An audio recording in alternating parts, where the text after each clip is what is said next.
Here we'll talk about lipoma. It is a benign tumor arising from the yellow fat. It is called as universal tumor because it can occur anywhere in the body except brain.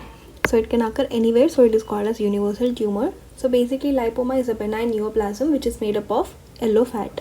So you can divide lipoma based on three things. One is based on the number, whether it is single or multiple, and the second based on the location, it is superficial or deep, and the third whether it is encapsulated or non-encapsulated.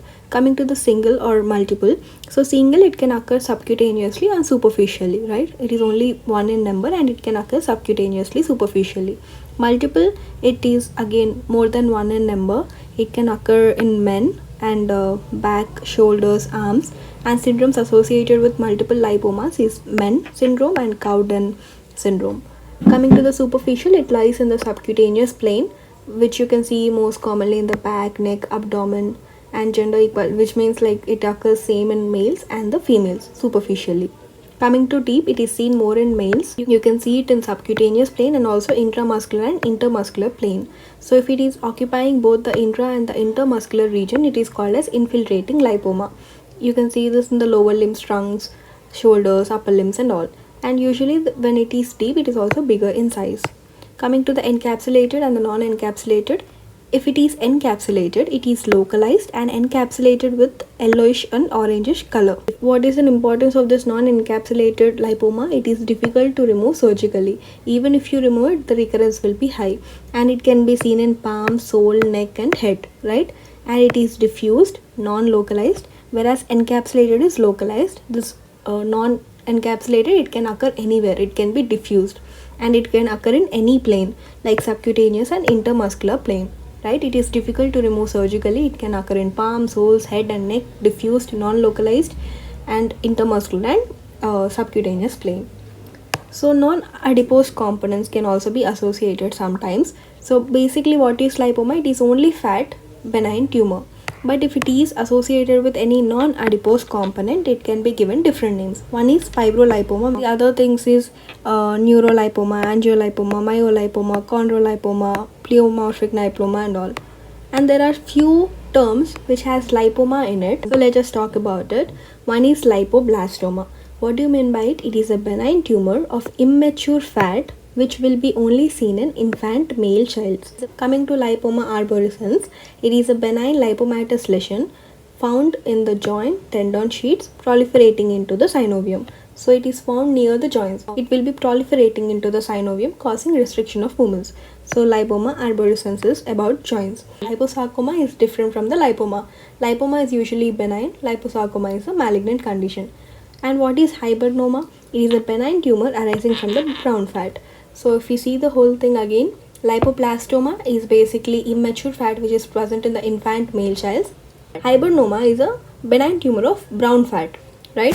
And coming to one disease which is known as Derkham's disease, also known as adiposa dolorosa. So it is seen in the female who is having this multiple lipomatous conditions. So multiple lipomatosis. There is tender, meaning painful, fat deposition. You can see in the trunk and girdles. It is seen in epileptics and the psychiatric patients. So you can see multiple lipomatosis usually in the female, which is tender, and fat deposition can be seen in multiple sites in the trunk or girdles and all, and it is seen in the patients who is having epileptics and psychiatric patients, right? So that's about it. Coming to the clinical features, it's usually a localized swelling which is lobular, non-tender. So just keep in mind this condition where the Derkham's disease is a tender condition, right? It is seen in females with multiple lipomatosis, tender condition. So it is non-transluminant because the content is fat, and slip sign is positive. That means it slips when you press it with the fingers. And the pain is present usually in the neurolipoma because in the neurolipoma it will be keeping pressure or it will be compressing nerves, right, which can cause pain. And also if the tenderness is present, it can be angiolipoma because of the more vascularity. The lipoma is usually tender. And the sites where it commonly occurs is trunk, nape of neck, limbs and all. So the differential diagnosis is three things. One is liposarcoma. Basically lipoma is a benign tumor of yellow fat, right? This liposarcoma is a malignant condition where the origin is primitive mesenchymal cells. We have seen this before. So that one of the differential diagnosis is liposarcoma. And the second thing is any cystic swellings like dermosis or sebaceous cyst under the skin. You can see this as differential diagnosis for lipoma. And the third thing is neurofibroma. So one peculiar thing about neurofibroma is it does not move along the longitudinal nerve, it moves horizontally. See, suppose if this is the nerve, right? If this is the nerve and this is the neurofibroma. So if this is the nerve and this is the neurofibroma, it does not move longitudinally along the nerve. It does not move in this direction. It moves in this direction, which is horizontal, right? So that is a feature you have to remember for neurofibroma. Okay. And the investigations which you want to do in this condition is, it can be ultrasound, CT or MRI if it is involving large intracavity lipomas, and FNAC to confirm whether it's benign or the malignant. And the treatment is usually excision. It can be done under local anesthesia or the general anesthesia depending upon the site and the size. Complications, it can be submucosal, mixed edematous and saponification, right? So complications, if it is submucosal lipoma, it can cause intersusception on the obstruction. So suppose if it is in the intestine, it can cause intersusception, right? Because of the swelling in the intestine, it can cause intersusception of the obstruction. So submucosal lipomas can cause this. Myxomatous retroperitoneal lipoma, saponification or the calcification can also be seen. Like mineralization, saponification, calcification can also be seen in lipoma. So this is about the lipoma. So if we summarize the whole thing, lipoma is a common condition. It can be seen in 2 people out of every 100 people. It's a benign neoplasm arising from the yellow fat. It is universal tumor because it occurs anywhere in the body except the brain. Lipoma is divided into 3 things. One, it can, based on the number, it is single or the multiple. Single usually occurs superficially or the subcutaneous plane. Multiple, it occurs in the men and associated with Men's syndrome and the Cowden syndrome. It usually is in back and shoulders and arms and all. So superficial, it's usually confined to subcutaneous plane and occurs equally in males and females, and the deep usually seen in males, and it can also go into subcutaneous plane, intramuscular plane, intermuscular plane. If it is involving intermuscular and the intramuscular plane, it is called as infiltrating lipoma. Encapsulated is usually localized, non-encapsulated is diffused. It can be seen in palm, soles, neck and head, and it is difficult to remove by surgery. So it can involve subcutaneous intermuscular plane also.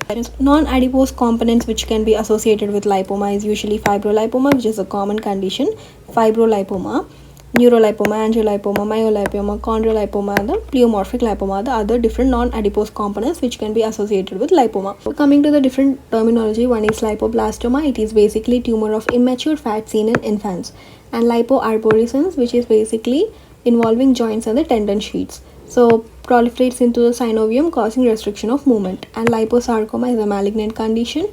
It originates from the primitive mesenchymal cells, which is very different from lipoma. Lipoma is a just benign condition, and hybridoma arises from brown fat, right? So coming to this disease called as Derkham's disease, it is important to remember it, Derkham's disease, which is also called as adiposa dolorosa. So it is seen in female, right, who has been taking epileptic drugs, or she might be psychiatric patient. So usually you'll see this multiple lipomas on her body. So multiple lipomatosis, which has tender fat deposition seen in trunks and girdles. So that is about the Derkham's disease. So clinical features: localized, lobular, non-tender, non-transilluminant, non-tender lipoma, but tender in case of Derkham's disease. Non-transilluminant because the content is fat, it does not transmit the light towards the other side. Slip sign is positive, and pain present, it is because of neurolipoma, because I've told you the reason. If it is neurolipoma, it can be compressing the nerves. Sides is limbs, trunks, nape of neck and all. Differential diagnosis: liposarcoma is a malignant condition, and cystic swellings like dermosis or the sebaceous cyst, and the neurofibroma. And the investigations, you can do ultrasound and FNAC, CT, MRI, excision under local or the general anesthesia. Complications are 3 things. One is saponification, calcification, mineralization. One thing, lipoma can undergo this mineralization, right? And the second thing is, if it is present in the intestine submucosally, it can cause intersusception or the obstruction. So this is about it. Bye.